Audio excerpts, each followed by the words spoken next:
Hi, and welcome to Open, the show that opens the Bronx and the rest of the world to you. I'm Kibin Alleyne, and today we'll update you on what's happening in and around our borough. Coming up, the chair of the Department of Psychiatry at SBH Health System talks about their brand new medical psychiatry unit. Then the project manager of research and policy for New Yorkers for Parks joins us to discuss their fight against the proposed budget cuts to New York City parks. After that, the executive director of the Better Business Bureau serving New York joins us in studio to share their tips on how to avoid AI and deepfake celebrity scams.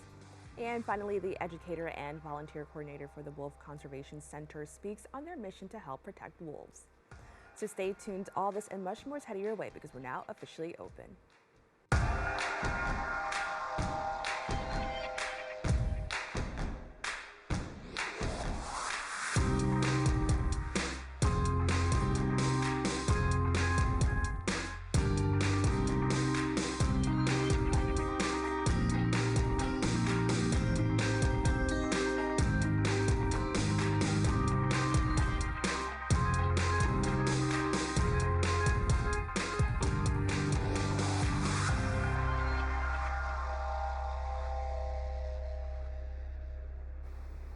Hello everyone, I'm Kibin Alleyne and today is Tuesday, July 2nd. You are now watching Open, a program that brings the Bronx and New York City straight to you. Don't forget to stay connected with us via social media at BronxNet TV. SBH Health System in the Bronx unveiled a brand new medical psychiatry unit.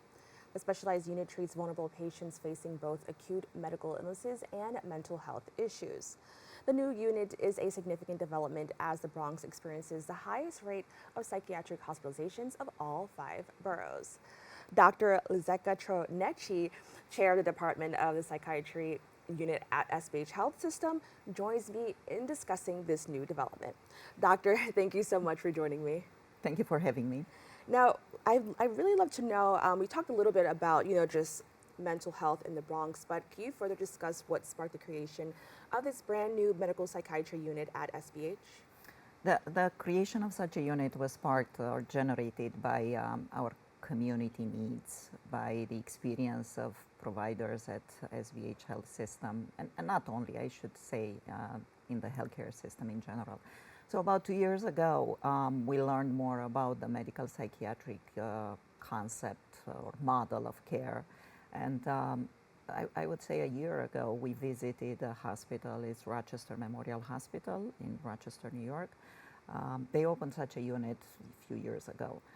The SBH's medical psychiatric unit is actually the first one in the Bronx and the only one. And it opened last week on Thursday. Wow. Now, I'm curious to know, can you tell us a little bit more about how the unit will serve, this vulnerable population? And, you mentioned it's the first one, which I think it's, just given the statistics that are here in the Bronx, I think it's very important. So can you just explain, how the unit will further just overall benefit the community? The community of patients in the South Bronx have a high rate of mental illness and medical illness. Coupled with many what we now call social determinants of health, homelessness, unemployment, legal history, substance use, and I can go on with this. So they need tighter services, wraparound services to meet their needs. The experience has shown, and the healthcare system experience has shown that cohorting the patients in this space of the medical psychiatric unit ensures more efficient and timely management of both their medical and mental health conditions.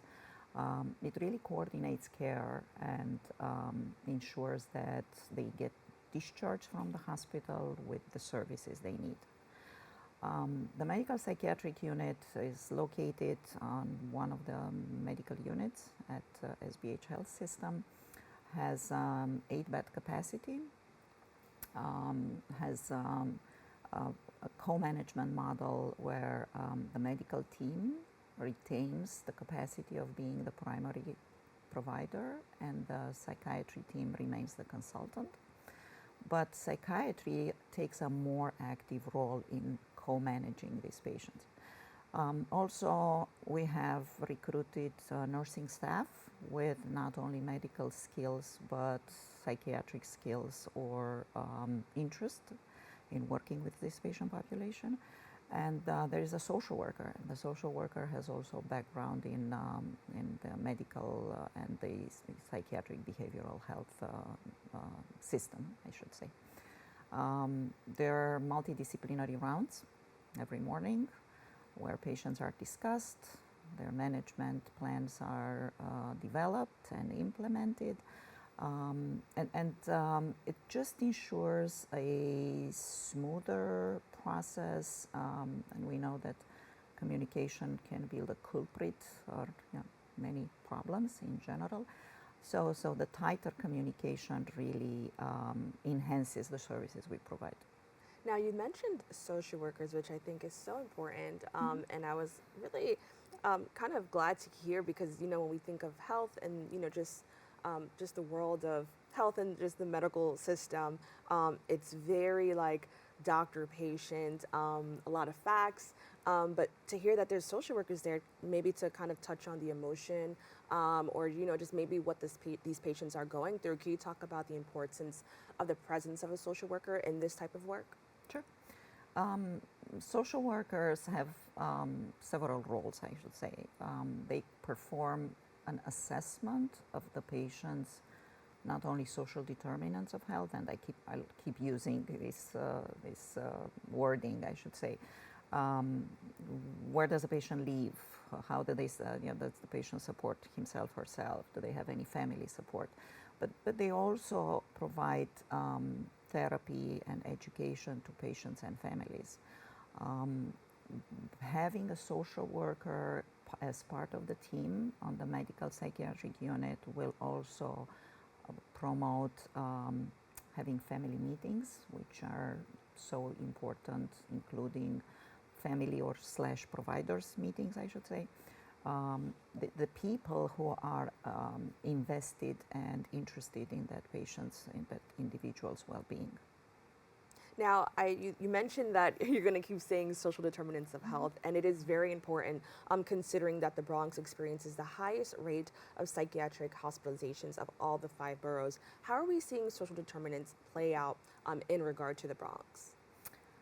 The Bronx, St. Barnabas Health System is located in the Bronx, and the Bronx is the poorest urban congregational district.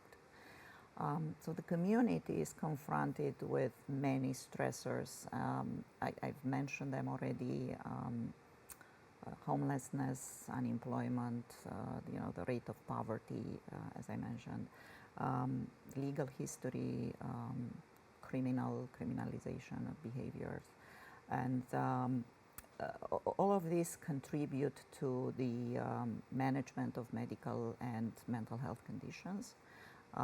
Because when a patient is home or an individual is homeless, the property gets stolen, the medication gets stolen, and that's how that patient ends up in the emergency room or being hospitalized a few days later. Now, I understand there's something called a multidisciplinary management approach.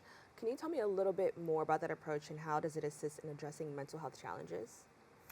The multidisciplinary model we employ in the medical psychiatric unit has really all the disciplines wrapped around the patient and the patient's needs. The medical team will manage the medical condition. The psychiatric team will do the same for the mental health condition. And nursing provides education. A patient with diabetes, might need education on how to administer insulin or how to check their blood sugar. And the social worker assesses the individual's needs and provides services. The medical psychiatric unit having this team, which is a consistent team, I think this is going to be part of the success of the unit. It's a consistent team of providers. So we're not going to have to lose any information during the handoff process from one doctor to another or from a social worker to another. this has proven to be successful on the inpatient psychiatric units. Now, can you tell me a little bit more about how this effort is supported by Fidelis Care? Yes, the collaboration with Fidelis Care came under an initiative of the Office of Mental Health, which is called Behavioral Health Centers of Excellence, which was developed and implemented in the summer of 2023, actually. This initiative promotes and funds projects involving Medicaid managed care organizations. Fidelis Care is one of them, and healthcare providers. SBH Health System is one of them. The first fiscal year provided $100 million. We received a part of this, and we received it actually from Fidelis Care. So Fidelis Care is the one that receives the funds directly from the Office of Mental Health.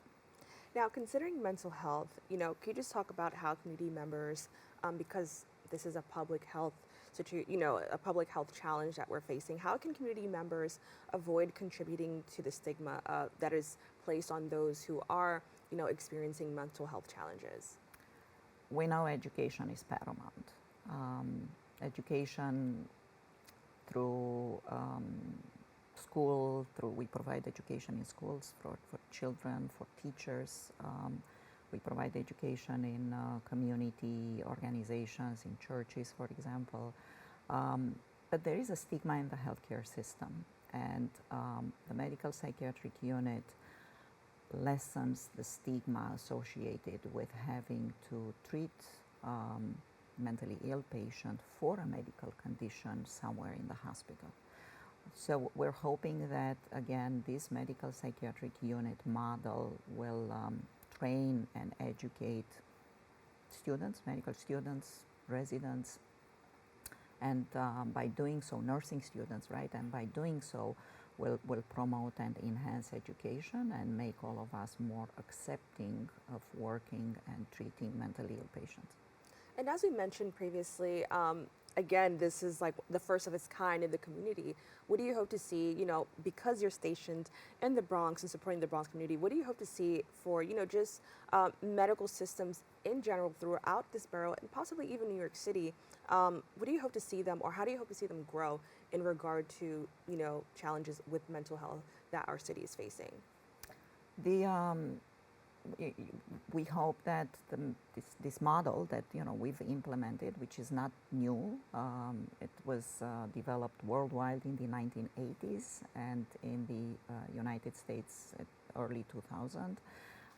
There are few other medical psychiatric units in the city, and there is a medical psychiatric consortium which provides education to healthcare systems and providers interested in promoting this model.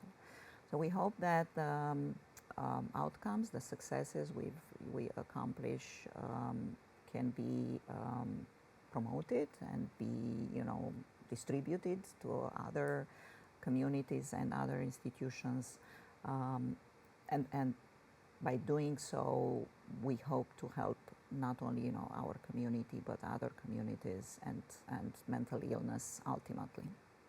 Doctor, thank you so much for joining us and having this very important conversation. It's glad to see what your institution is doing to help better our community. So once again, thank you for joining us. Sure. Thank you for having me.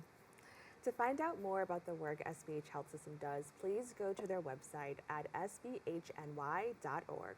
Don't go away. We'll be back with more Open right after this.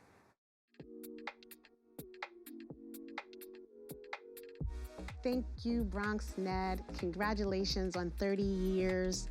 What an amazing accomplishment. On behalf of myself, Alina Dow, and I represent the Dow Twins and the Dow Twins Show, who are young producers. They started, I think, when they were 11, and now they're 14. They started making 30-second little fun facts, and now they are doing 30-minute shows.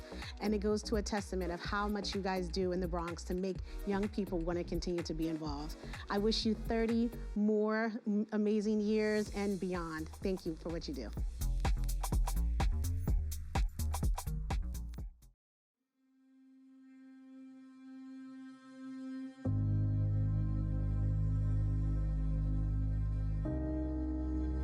only 57% of New York City high school students are college ready by their senior year.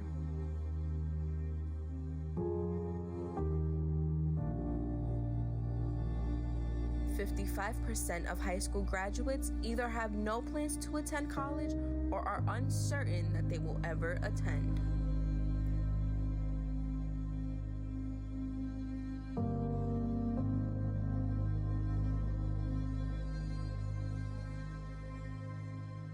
"34% of young adults don't go to college because they can't afford it.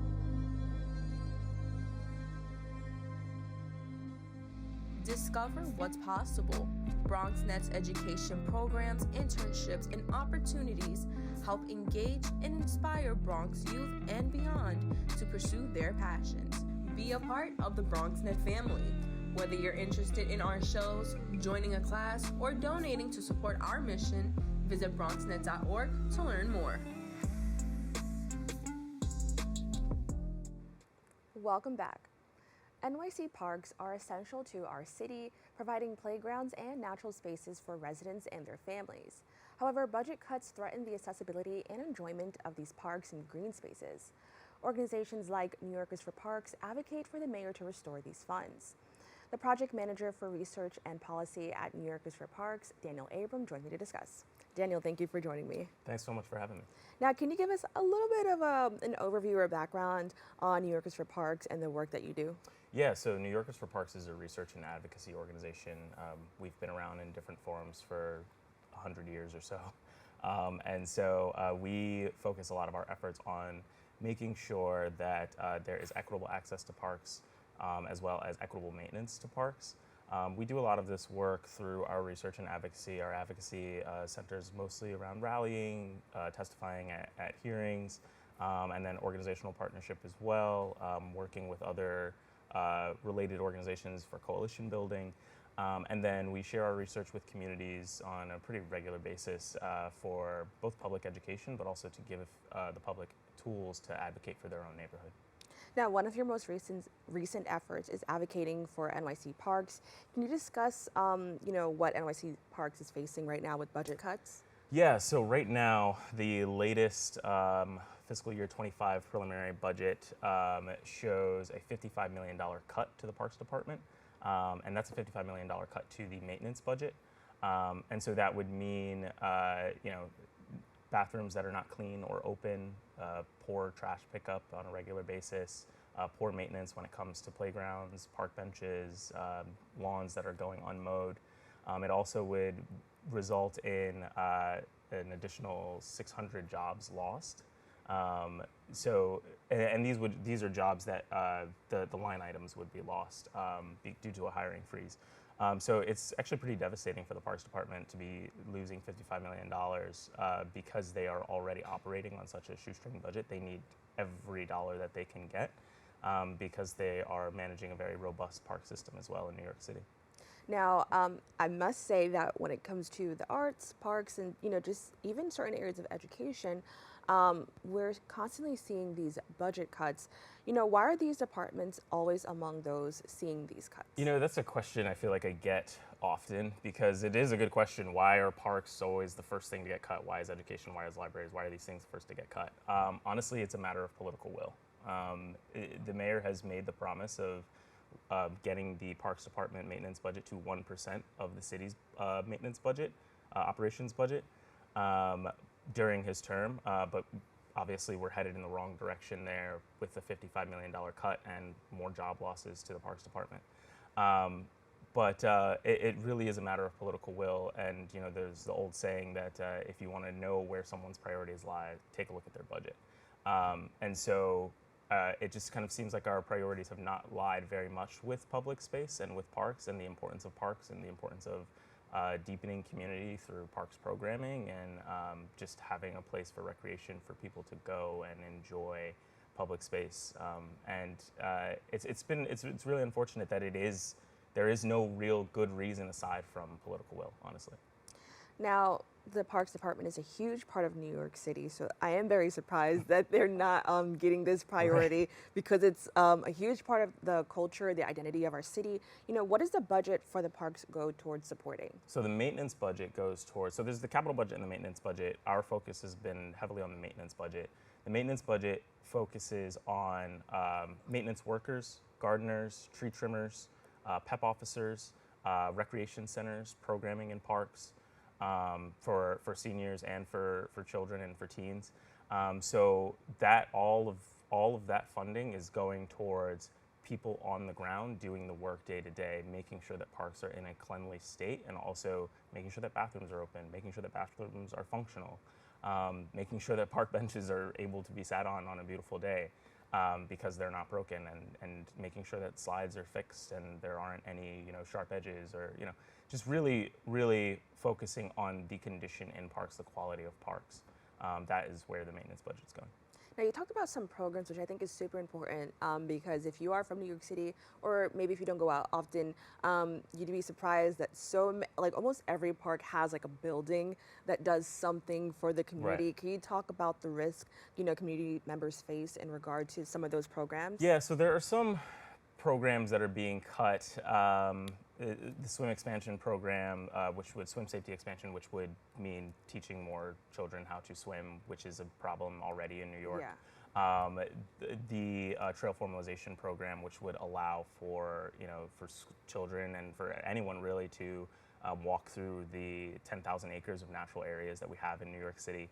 But aside from those programs, there's also the second shift program, which is implemented during the summer, where there are 100 hotspots in parks that get the most use in New York City, where there's a second shift that comes in and cleans the bathrooms, make sure that the bathrooms are open later during the summer because it's a longer day, and folks are in the park longer. So they're preparing bathrooms and they're preparing the park not just for that night, but also for the next morning, so that the next shift coming in the morning is able to kind of get right to work on whatever else is going on in the park at that moment, instead of cleaning up the previous night and then also having to do everything else. So the second shift is a really important program that would be lost with these budget cuts. Now, the executive director for NY4P, New Yorkers for Parks, told AMNY that the Parks Department has always been working with a very limited budget. This has been happening for over 40 years. Yeah. Can you tell me a little bit more about the history behind that? Yeah, the Parks Department is annually under the threat of budget cuts. The last time the Parks Department, we advocate for 1% of the city's budget for the Parks Department. And so that would equate to about $1 billion for 1,700 park sites, 30,000 acres of parkland. I think it's 14 miles of beach. And so the budget has been consistently under that. It's been between 0.5 and 0.6% since 1976. The last time the Parks Department was above 1% was 1976, 1977, around that time, a little bit before then. And so it's been consistently just not enough to care for the amount of park space we have. For example, the number of PEP officers, there's about 300 PEP officers. They all work in pairs, so that's 150 pairs. That's simply not enough PEP officers for as many acres, 30,000 acres of parkland. It's just not possible for them to be in every place that they need to be. So the maintenance budget would go towards additional PEP officers, additional urban rangers, additional people doing maintenance and park cleanup, pickup. Yeah, it's something where the Parks Department has gotten by on a shoestring budget, but the people who suffer the most are the people in the less premier, smaller parks, which are the community parks for so many New Yorkers. Now, I kind of want to expand on that because we're approaching summer, and in communities like the Bronx, we love going to the park. People will have parties, just kind of enjoy each other's time in the sun. How is this going to affect us, especially now that more people are going to be utilizing the parks this summer? Yeah, I mean, it'll mean worse conditions of bathrooms. Worse conditions of bathrooms that may not be working, overflowing trash, unmowed lawns, tree limbs that have not been trimmed, and it could be potentially dangerous. There's completely a lack of programming. Programming has fallen off of cliff when it comes to recreational center programming. Recreation centers kind of act more as gyms and not necessarily the civic and community hubs that they could be. So for the summer itself, again, the second shift is really important. So that will mean probably a less enjoyable experience in parks for park goers. If you're a beach goer or a pool goer, it could mean closed pools because due to short staffing, because lifeguards are part of the parks department. And so, that could mean the same thing for beaches. Beaches could potentially be less safe, or at the very least, not as clean as they could be. Now, with that said, the parks do more than just provide enjoyment. Your organization found that they're also essential or just recognized as essential for public health. Can you expand on that finding? Yeah, there's a little bit over $1 billion annual reduction in healthcare costs to New Yorkers with access to public space. So the study found that there's roughly about 2 days a week in public space, in green space, can improve mental health. That $1 billion annual reduction for healthcare costs to New Yorkers is in some ways priceless. And how can preserving and properly caring for New York City parks also aid in making New York City just an overall greener, more sustainable, city? Yeah, parks are a cared for park is an incredible asset to New York City, which is an island, and when the city floods in different areas, which will continue to happen in the coming years, parks, when they're properly maintained, get to be the sponges and the tools for stormwater diversion that they're supposed to be. And that also relates to the increases in heat. Last week we had a pretty intense heat wave. There was a very stark difference between being in a park under a tree and being exposed on the sidewalk somewhere. And if there's proper maintenance of the park system, then the tree canopy is also healthy, which allows for increased shade. There's a reduction in ambient temperatures by 10 degrees near parks. So parks are an incredible asset for reducing heat and for stormwater diversion, which we'll continue to deal with in the coming years. And I think it's so interesting because these are things that I've never known before about parks. I always just associate them with fun and a place to play, but they actually do so much for our communities. So thank you so much for sharing that. Can you quickly just tell us a little bit more about how your organization will soon host community conversations so people can learn about things just like this? Sure, yeah. So we have been meeting with community boards, specifically 5 community boards with the least amount of parks and open space. They are in Central Harlem, East Flatbush, Bensonhurst in in Brooklyn, the Fordham and University Heights here in the Bronx, and then also the Long Island City and Woodside community. All of these communities share the same issue where they have a lack of parks and open space, a lack of access to parks and open space. They also have a lack of tree canopy in different areas. And so we are meeting with these communities to elevate these issues, to talk about these issues with them, but then eventually at the end of the summer, produce a report that provides actionable and a menu of actionable solutions for these communities to, again, take for themselves and advocate. But also to highlight these to our political electeds, to let them know that these are the priority communities that need the most help right now, because this is an urgent need. As heat increases and as flooding increases on a regular basis, these are the communities that are going to need the most help.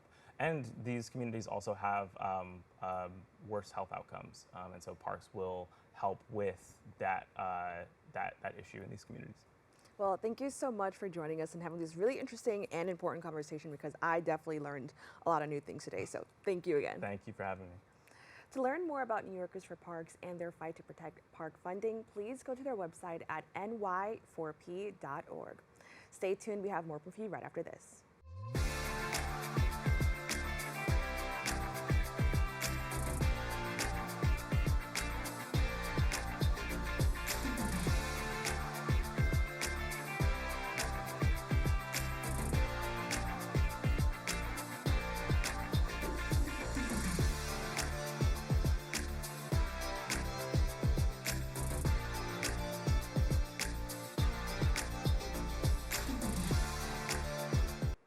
Welcome back. We got the chance to sit down with Brian Rauer, the Executive Director of the Better Business Bureau serving New York, who shared some tips on how to avoid AI and deepfake scams with celebrity endorsements. Let's take a look. Celebrity endorsements play a crucial role in the shopping and retail industry, influencing fans and the average consumer to make decisions with their wallets. However, with the advancement of AI, consumers may encounter deepfakes, scammers using fake celebrity images to influence purchase decisions.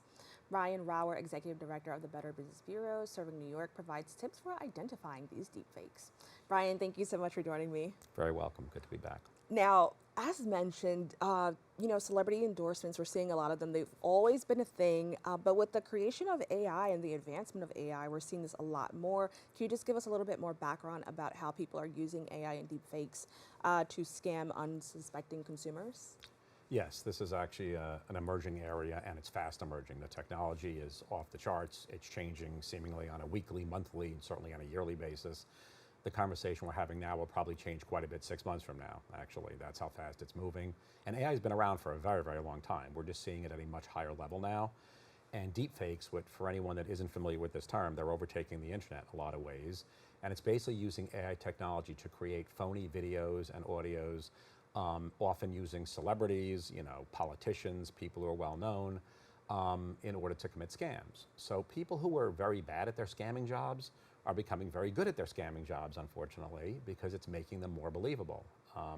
They can sound more believable, they can look incredibly believable, and the technology keeps improving. I'll give you an example. There was one report where I believe they did a deep fake of celebrity chef Gordon Ramsay, and it was about free cookware. And for Which makes sense for a lot of people. I think even Taylor Swift may have been, they had a deep fake of her as well with this. So free cookware sounds great, celebrity chef involved, people we know really well, and all they wanted you to do was pay shipping and handling. So of course, people believe this. You go to this phony baloney website, and when you get to that site, a couple things are going to happen. A, you'll never see that money again for shipping and handling, which is irrelevant since you're not getting anything shipped to you. And they also have your information, your credit card, whatever, and they're going to commit identity theft with that information. And so these are becoming very common. Also using them for investment schemes. That's become another big deal. There was a big one with a deep fake of Elon Musk recently. It wasn't him, but it looked like there was a live feed on the internet, a lot of people involved, a lot of people checking in and excited, and giveaways and all these things where you felt like you were really part of something on that. And one fellow reported to us that he certainly believed it. It seemed like a great opportunity. And it was one of these situations where you had to act now, because it's always about sense of urgency. Right. And this guy lost all of his Bitcoin to this. They use a lot of this to get you to invest, and he invested in nothing. Well, the really interesting thing about that is that happens, but there are some cases where consumers are getting a product despite misleading information or false promises of a discount. Is there anything that could be done to receive justice after the item has been purchased or delivered? So let's say you think you're getting one thing and you get something completely different. Right. They technically did still send you a product that you paid for. So how does someone go about that? Well, keep in mind, the fact that someone misrepresented something and they gave you a shoddy product, which was not what you thought you were paying for, doesn't get them off the hook. They may think it gets them off the hook, but if you were paying for item A and you get a horrible representation of item B, and it bears no resemblance, it's much lower quality, that's still a scam. They just think they're covering themselves by sending you something. So the bottom line is, yes, it's still a problem. Yes, that's false advertising, and yes, that's not legal to do that. The bottom line is that if it's a true fly-by-night total scam, and they have no real presence anywhere, they could be operating from outside the country, that may be very tough to ever track them down and get justice in terms of a refund. But that said, you have many resources available to you. There's the Consumer Frauds Bureau at the Attorney General's office, certainly let them know. There's the Federal Trade Commission, they both do a really good job with this. You can contact BBB, we don't have their authority, we're non-governmental, but the fact is you can file an official complaint, a formal complaint, and we can try and use dispute resolution. So if it's a company that actually has a presence, they actually have a website, they actually have people who work there, it may be kind of scammy, but they actually operate, there's a chance that we could, reach out to them and have a successful dispute resolution process. If it's a true scam, that's unlikely ever to get your money back, but there are certainly resources available to you. And if enough people complain about a company that is currently operating and known, and ultimately there is a government action, you ultimately could end up seeing maybe a percentage of your money back.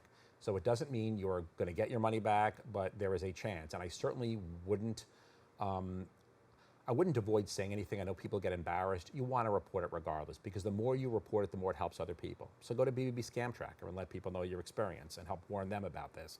File the complaints with FTC and the Attorney General so more and more people can check it, and you're helping other people to avoid being scammed. So there's a reason to report it, not just to get your own money back, but to warn others. Now, what tips does the BBB have for spotting deepfakes involving celebrities and false advertisements? Obviously, celebrities are the big target for that. And the way deepfakes are is they're using video and audio that are posted online. And with celebrities, there's obviously so much of it out there, they have a better chance. The fact is there are still a lot of the AI technologies that aren't as good as some others. So in many cases, some of these scammers are using kind of a lower level, and things aren't always what they seem. It can have kind of a glossy look to it, an airbrush quality to it. Check out that. It can have unnatural body movements. There can be strange flickers around the face or around the background that don't match up. Sometimes it has trouble with certain body parts. It could be problems with fingers, too many, too few. We've seen that actually, where certain body parts are larger than they normally would be or smaller in terms of feet, things like that. Asymmetry around the face, you can see that. So there are a lot, and by the way, in terms of the audio, choppy sentences, sounds in the background that really don't match up.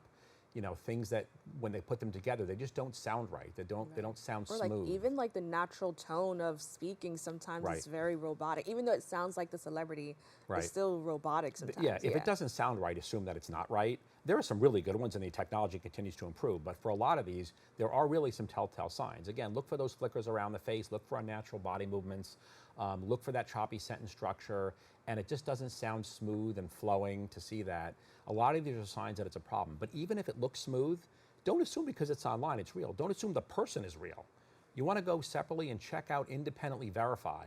If you think it's representing a company, go to that company's website directly. Never respond or click directly through to something if you're not sure about it, because that's how they get you. They don't want you doing independent verification. That's how you can protect yourself more. Now, when supporting smaller businesses, or maybe you're encountering a business that you may not have heard of, but you know they're offering something very unique or something that you're interested in, what are the steps consumers should take to ensure that the business is reputable? Well, I think in general, again, you can do a lot of background research on them, see what consumers are saying. You can check them out with us and see their complaint record, if they're licensed and they need to be, if we've done an ad review, things like that. And also, if you want to make sure that they're protecting your information, so check out a privacy and security policy. And by the way, if they're posting them, they have to follow them. You can't just post a nice policy and not follow it. So find out, how are they protecting your information? Are they sharing it with others? Are they selling it to others, to third parties for advertising purposes? Are they using encryption? How do they protect your credit card information? And then what is their refund policy? These things should all be readily accessible and posted. If you have to click 20 times to find a refund policy, that's a problem. It should be really easy to see. And again, in New York State, you don't automatically have the right to a full refund for everything you buy. But they have to follow the policy they post. So if they say you have a full exchange in 7 days, they have to follow that. You don't have to get your money back, but you got to get an exchange to do that. So make sure all their policies are easy and open and no surprises. Check out any additional costs, no hidden costs, shipping and handling, things like that. If they advertise $9.99, then it says plus $20 shipping and handling, and then it says 3 easy payments of, when you put it all together and you just spent, 4 times that, this is a problem. So it's all about transparency, making sure you know with whom you're dealing, that they're protecting your information, and that there are no surprises. That's the biggest thing. And talking about information, I know that sometimes you want to order something, people are a little bit cautious with how they even pay. Do you have any tips on like paying with maybe alternative cards, or maybe using a different service, just so that like a consumer's private information isn't vulnerable if they do decide to take a chance with buying something they're not from a company they're not super familiar with? Yeah, first of all, that's always a concern, is going to a company you've never heard of and sounds good. I would always say verify that company well beforehand. Again, it could sound great, have wonderful prices. This happened during the pandemic. Certain companies popped up, they had things no one else had. They had face masks that no one else had, better prices that no one else had. Ask yourself why. And people were going straight and giving their money, and these were not reputable companies. But let's say you've gone that route already and you trust the company. The fact is, look to see what payments they require and what payments they prohibit. If they say we only accept wired payments, that's a big red flag. Think about that. You have almost no protection with a wired payment. That's why the scammers use them so much. If they want you to pay with a prepaid card, a prepaid gift card, that's a huge sign of a scam. The fact is, then you're virtually never going to see your money back. You have no protection. So it's almost what they require are the biggest red flags. If they allow you to pay by credit card, that is the highest level of protection, because you can dispute it with the credit card company if there's a fraudulent activity on it. Remember, they're in this case, look, they're not always on your side in terms of everything that happens, but in terms of the loss, they're going to be on your side because, again, you're capped with your liability on how much, as long as you report it, obviously, for your credit card loss. And so they want to protect themselves as well as you. So if they see fraudulent activity, they're going to let you know. They're going to work with you on that. And you have a measure of protection. If you think you've been scammed, you can write to them and challenge it, and they'll conduct their own background investigation. And if it comes up in your favor, that charge comes off. So you have that level of protection. Even debit cards don't have the same level of protection. And below that, there are a lot of other methods of payment. I'm not going to name them by name, but the fact is they're really easy and really fast, but you're giving up a lot of your protections. So that's weighing the pros and cons. It's incredibly convenient, but I've lost a lot of protection. That's up to you. Some of these, they can be hackable. Right. They're not giving you the highest level. They're not using encryption. You don't have protections if there is ultimately a loss. You really have, in many cases, almost nowhere to go. You want a place where they have a fraud department. They're watching out for you. They're checking on these things. You have a place to challenge it, and you can ultimately, hopefully, get your money back. Going with one that's a faster way of paying for something that gives you almost no protections, you're taking a bigger risk, obviously, for that convenience. Well, that is such an important part because I know for even myself, I'm like, well, I don't know if I want to put my card here, but I was surprised to learn that credit card is possibly like the safest and the most like just insured way that you're protected if you do make that type of purchase. Extra layers of protection. Extra layers of protection, yes. So thank you so much for, kind of explaining that. With that being said, once again, can you just let people know where they can go if they have experienced this? What should their next steps be? If they feel like they've been subject to identity theft or if they've had a problem? problem. Like if they, yes. yeah. Mm-hmm. I mean, there's a variety of steps you can take. One of the first things I do, obviously, is whatever card or cards have been compromised, you immediately want to contact the fraud departments or security departments of those banks, credit card companies immediately. And it isn't just one. If you think any other card could even possibly have been impacted, any other account, you want to shut those accounts down immediately. I mean, shut them down immediately. People wait. You wait 24, 48 hours, that could be like waiting a year. Because that's what's going to do everything they can to shop on your card and your dime is to do that until they know you're going to catch them on it. So you want to shut it down as soon as possible. You want to alert them to what's happened. Right. And once you shut the account, you can shut a bank account down and reopen it the next day generally. People are so nervous about that. Shut the account down. Mm-hmm. If you have any outstanding checks, some people still write checks, right. Make sure that they're covered so you're not going to bounce any checks. And then apply for a new PIN and a new password and restart again. And then contact the big three credit agencies, Experian, TransUnion, and Equifax, and let them know you've been the victim of identity theft, the victim of fraud. And what I would do is put a security freeze on it. There's an alert you can put on which gives you a measure of protection, but a much higher level of protection is to put a freeze on it. A freeze locks down your accounts. Basically, people can't open up new accounts under your name. They can't apply for credit under your name. I did it for myself, just so you know. And if, say, you want to buy a car or refinance, unfreeze it, and then you can refreeze it a couple days later when you're done. It's really a simple process to do that, but that's another way of protecting yourself. I'd file a complaint with the Federal Trade Commission. They provide a really, a wealth of services in this area there, and you're getting something formally done. And right. Finally, I would also file a complaint with the police department. It's a crime, and it's a serious crime in New York, and that's also going to give you your paper trail and your proof that a right. crime has been committed against you. Well, I want to thank you so much for joining us and having this conversation. Yes, thank you so much. If you would like to learn more about all the work the Better Business Bureau does, please go to their website at bbb.org. Thank you to Brian and the team at the Better Business Bureau for coming on the show to help inform our viewers about these scams. We have to take a quick break. We'll be back with more Open after this.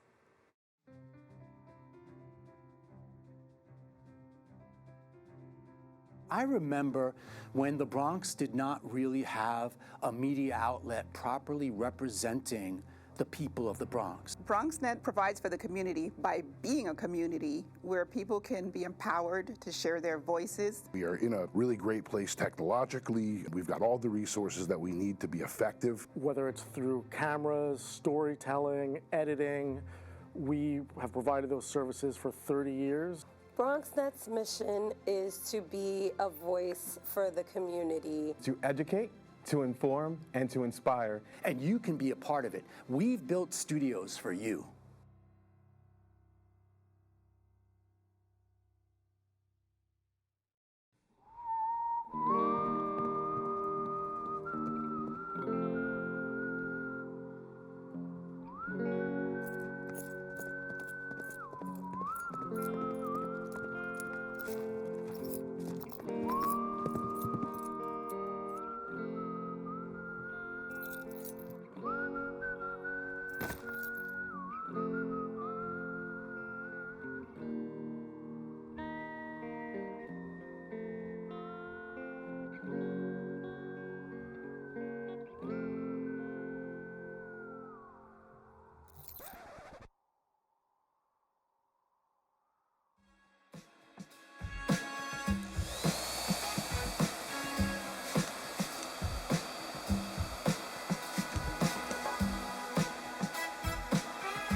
Welcome back.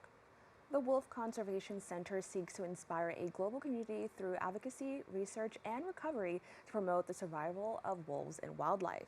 In addition to educating the public about the importance of wolves in society, the WCC also engages the community through interactive and educational programs.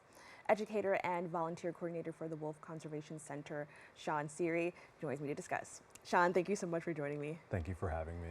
Now, can you tell me a little bit more about the Wolf Conservation Center in its overall core mission? Yeah, so our sort of four main pillars or principles are education, advocacy, research, and recovery. So our education typically consists of on-site programming, but we also offer virtual programming as well, in addition to a robust series of webinars and research articles available on our website. Our advocacy side of things, we teach people to speak up for wolves. They are endangered because of us, and so we sort of set people up with the tools to then take it to the next step and then speak on their behalf as well. This typically includes action alerts on our website. Currently right now we're doing things like trying to get wolves relisted in the Northern Rocky Mountain population because they're currently not protected under the Endangered Species Act. So that's an action alert agenda that we have on our website right now. We also have our research team. So our research team currently does things from assessing current habitat analysis and a socio-ecological analysis as well. That sort of looks at where wolves can survive in terms of habitat, but also social attitudes. And then our research team, does a whole lot of other work as well behind the scenes. And then with our recovery side of things, we work to get wolves released into the wild as well. So that includes red wolves and Mexican gray wolves too.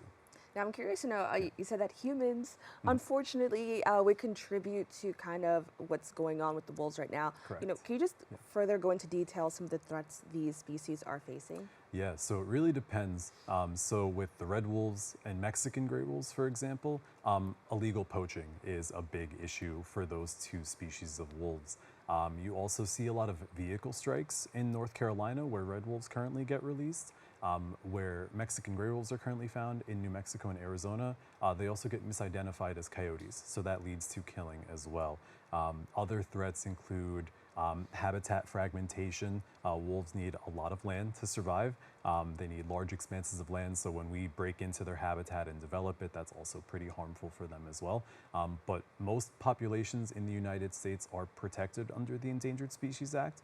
Some states you can legally hunt and kill wolves, and in other states it is very illegal to kill wolves, but unfortunately you still do see a lot of illegal poaching.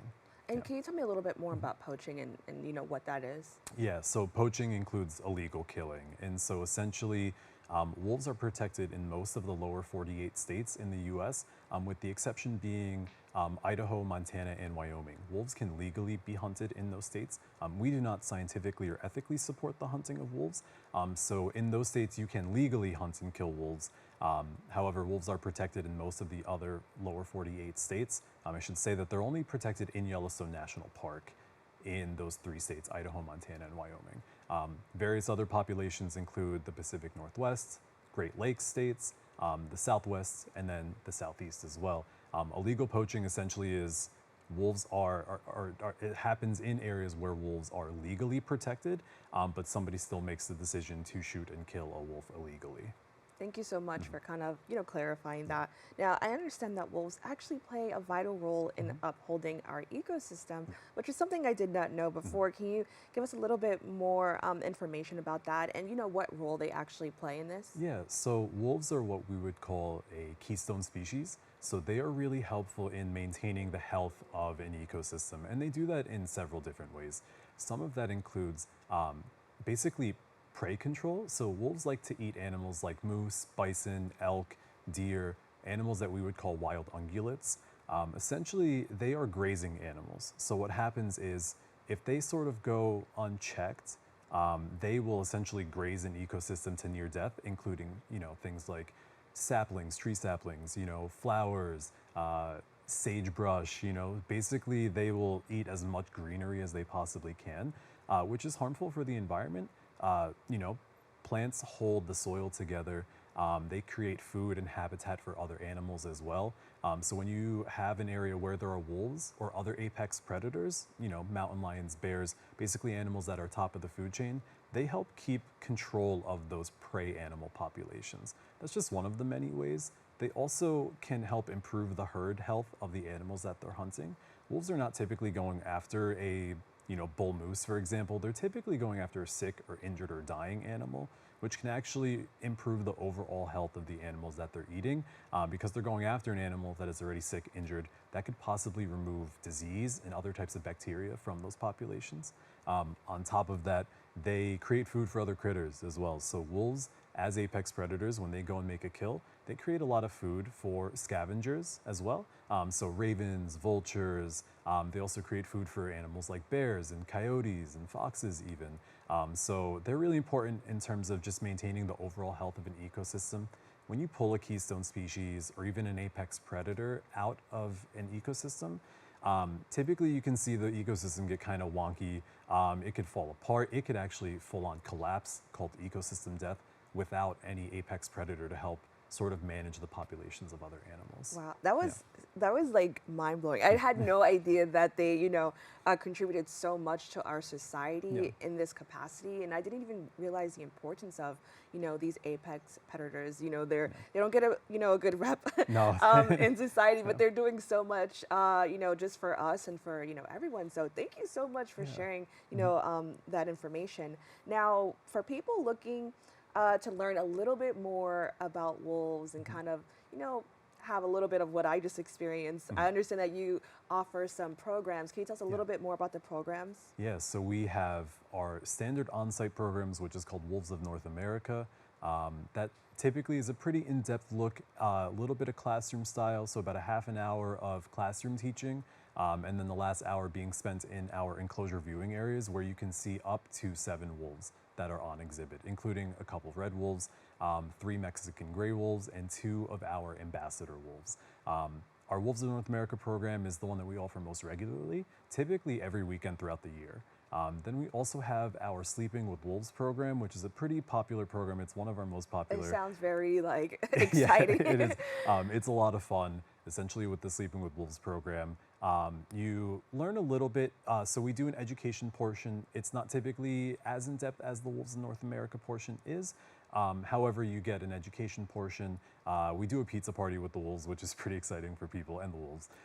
We also do a campfire with s'mores. And then we show a movie, and then, it's kind of just hang out in the tent. You will get the chance to hear up to 25 wolves howl. Sometimes it's just a couple packs, and sometimes all of them get howling at one time. So that's really exciting as well. But you could stay in a tent overnight at the center, and then the next morning you're out. But that's a pretty fun program for folks. It sounds like a lot of fun, a little scary, but it sounds kind of fun. With that being said, what can this immersive experience teach participants about wolves, and what do you hope people get when they interact with this program? Yeah, so our programs are all designed to have a few takeaways. Typically, again, like we were chatting about the ecological role that wolves play in their ecosystems. Also, just learning generally about them, like you had mentioned before, there's a lot of negative attitudes and stereotypes that people attach to wolves. And so we hope people leaving the center after coming to a program hopefully think a little bit differently about the animals that they just spent an hour with. They're not these big scary animals. They're actually quite fearful of people. And so we hope that people leave knowing a little bit more about wolves, and then also hopefully taking that next step to learn how to protect them and advocate for them. And then everything else, we go through wolf biology, we go through their adaptations, we go through their current population numbers. But the main goal is really just to hopefully leave this program going, wow, I learned a lot, and maybe, if you feel obligated to then take that next step and help them out. Now, I understand you're also reaching out to younger, audiences with the new Junior Wildlife Biologist program. Can you tell me a little bit more about that? Yeah, the new Junior Wildlife Biologist program is pretty fun. That was originally like a take-home activity program that we are now turning into an in-person program at the center. It's mostly designed for students 3rd through 5th grade. Basically, it's teaching kids how to just get outside, use their outdoor skills, learn some new outdoor skills, in addition to doing things like observing wildlife, And then, yeah, learning not just more about wolves, but also ecosystems. So it's kind of just like a little bit of a day in the life of a wildlife biologist. That sounds pretty amazing. Now, how do you hope, these programs will kind of influence the way we think about wildlife, the way we interact with even, the world around us? What do you hope people get from that? Yeah, so it's really important because obviously, you look at our organization, you say just wolves, right? And so really, it's not just teaching about wolves. It's about fostering empathy and care for wildlife, for, natural landscapes as well. You can't just focus on protecting wolves because if you're not protecting their habitat, you're not doing what's right by them. They need a lot of space. So it's a lot of, learning about coexistence, learning about how we interact with our world around us, including the natural world, which includes wolves, but also all critters, squirrels, chipmunks, like these are animals we coexist with on a daily basis and we don't think much about them, right? But everybody's got a role to play in the natural world, including people.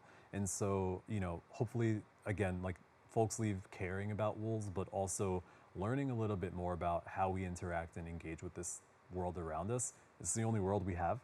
So we really should try to be doing what we can to take care of it better. So. Now, I understand that there are also virtual opportunities. With that being said, how can people just learn more in general, interact with you online if they're unable to kind of go to the actual location? Yeah, so we have a bunch of different virtual programs that we offer.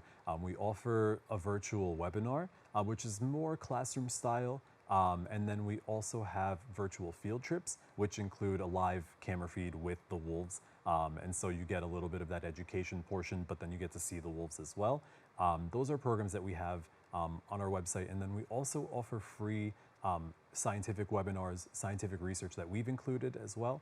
And then we actually have free webcams available too, so folks can actually watch all the packs of the wolves that we have at the center. You can pull up those webcams at any time of the day and just watch what the wolves are up to. So it's a really fun way to engage with the public because they get to have eyes on the wolves basically all day, every day, and especially around puppy season. We have a couple puppies right now, so folks really love watching the webcams and seeing what the puppies are up to. Oh, that's amazing. And where can people go to watch these puppies? Yeah, so if you go to nywolf.org, we should have a page called Meet Our Wolves, which then has a drop-down menu for our webcams. And so you can view webcams per pack. So everybody lives with their family units at the center. All the wolves live within their packs, so you get to select which pack you want to view. That's amazing. Well, thank you so much for joining us and having this course. really interesting conversation. I loved it. Yeah, awesome. Thank you. To learn more about the Wolf Conservation Center and all their programs, please go to their website at nywolf.org. We've come to the end of our show today. I'd like to thank all of our guests for joining us and you, the viewers, for tuning in. If you missed any part of today's show, you can catch the recable cast at 5 and 10 p.m. on Optimum Channel 67 and Verizon Fios Channel 33, or watch anytime on the web at BronxNet.org. You can catch a brand new episode of Open with Darren Hymie on Wednesday and with Rena Valentine on Friday. I'm Kibin Alleyne, wishing you and yours safety and wellness now and always. See you next time.